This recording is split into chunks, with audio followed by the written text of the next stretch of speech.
ক্লাসে ৮০ জন স্টুডেন্ট থাকে, তাহলে ৮০ জনের বাসায় ৮০টা ফ্যান চলবে, লাইট জ্বলবে, বিল ইলেকট্রিসিটি বিল অনেক আসবে। তো এটা থেকে স্কুলে একটা ক্লাসে সর্বোচ্চ 4টা ফ্যান চলবে। করোনার অভিজ্ঞতা থেকে আমরা বলতে পারি আসলে অনলাইন ক্লাস শিক্ষার্থীদেরকে তেমন একটা সুবিধা দেয় না, বরং অনলাইন ক্লাসের মাধ্যমে আমাদের শিক্ষার্থীরা মোবাইলের প্রতি আসক্ত হয়ে যায়। অনলাইন ক্লাসে আমরা অনেক সময় অনেক কিছু বুঝতে পারি না, কিন্তু অফলাইন ক্লাসে আমাদের স্যারেরা আমাদেরকে হাতে কলমে ধরিয়ে বুঝিয়ে দেন। আমি মনে করছি যে অনলাইনে 3 দিন ক্লাস না নিয়ে যদি 3 দিন অফলাইনে ক্লাস না হয় তাহলে বেটার হয়।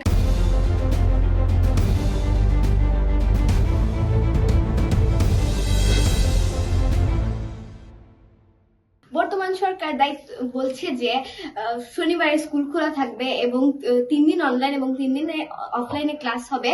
তো আমি মনে করছি যে অনলাইনে 3 দিন ক্লাস না নিয়ে যদি 3 দিন অফলাইনে ক্লাস না হয় তাহলে বেটার হয়, কারণ শিক্ষার্থীদের অনেক নেট খরচ হবে, পাশাপাশি অনেক শিক্ষার্থী আছে যা মোবাইলে এডিক্টেড, ল্যাপটপে এডিক্টেড। তো এখানের মধ্যে ওরা ভিডিও দেখবে, চ্যাটিং করবে, গেমিং খেলবে, তো অনলাইনে ওদের মনোযোগটা থাকবে না। কিন্তু ক্লাসে আসলে ওদের মনোযোগ সরাসরি স্যার ম্যাডামের কাছে থাকবে, আর তখন স্যারেরা বুঝতে পারবে যে ছেলেটা বা মেয়েটা অমনোযোগী নাকি মনোযোগী।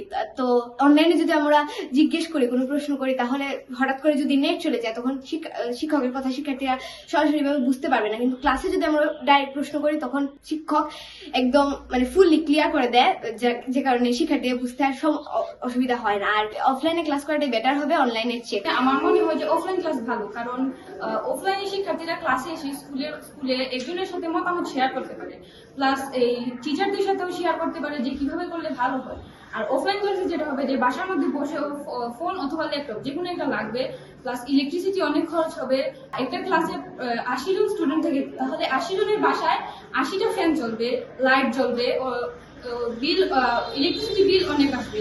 তো এটা থেকে স্কুলে একটা ক্লাসে সর্বোচ্চ 4টা ফ্যান চলবে, তাহলে ৮০ জনের জন্য 4টা ফ্যান এনাফ।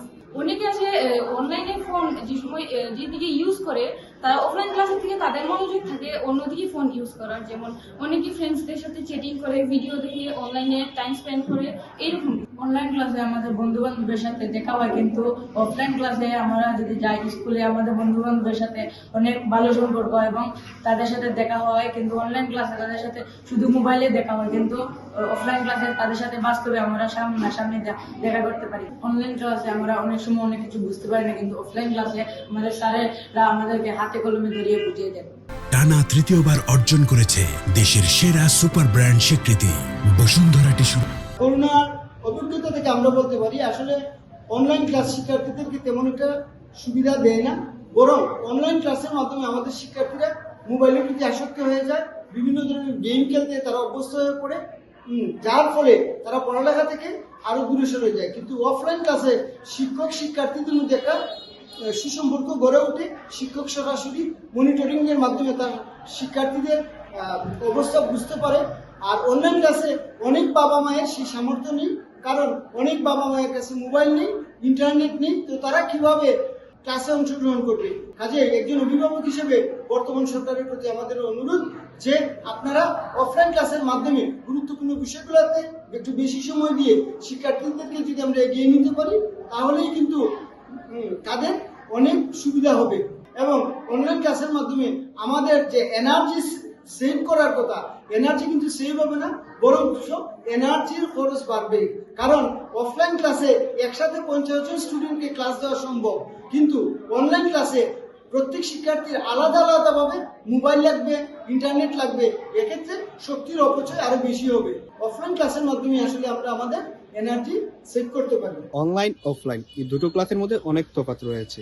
এখানে তো পরিবারের অনেক সদস্যরাই চাপের মধ্যে পড়ে, যেমন মধ্যবিত্ত পরিবারের একটা অ্যান্ড্রয়েড ফোন কিনা অনেকটা, বিদ্যুৎ বিল, ইন্টারনেট বিল, আরও বিভিন্ন কিছু। তারপরে সবকিছু শেষে তারা সংসার চালাতেই খায় হিমশিম। দারিদ্ররা, আমাদের মতো গরিব যারাতে, তারা অনেকে তো কিনতেই পারে না। অনেক অভিভাবকরা কি করে, তারা বাচ্চাদের তো ফোন একটা দিয়ে দিলেই মনে করে সবকিছু শেষ, তারা ক্লাস করতেছে। তারা কোন ক্লাস করে সেদিকে কিন্তু নজর নাই, যেমন তেমন তারা কি করে এই ক্লাসের সুবাদে online gaming, TikTok, Facebook reel, Twitter, আরো কত কিছু যে করে তার তো কোনো হিসাব নেই। বিশেষ করে গেমিংও যায়। সবকিছু শেষে অফলাইনে যে ক্লাসটা, শিক্ষকের অনেক ভূমিকা থাকে। শিক্ষকের চাইলে স্টুডেন্টদের অনেক শাসন করতে পারে, যে শাসনগুলায় তার ফ্যামিলির অভিভাবকরা করতে পারে না, সেই শাসনটুকু শিক্ষকরা করে ফেলে। যাই হোক, এই সবকিছু শেষে বাংলাদেশ সরকারের প্রতি একটাই অনুরোধ থাকবো আমার, যে অফলাইন এই ক্লাসটি নেওয়ার জন্য।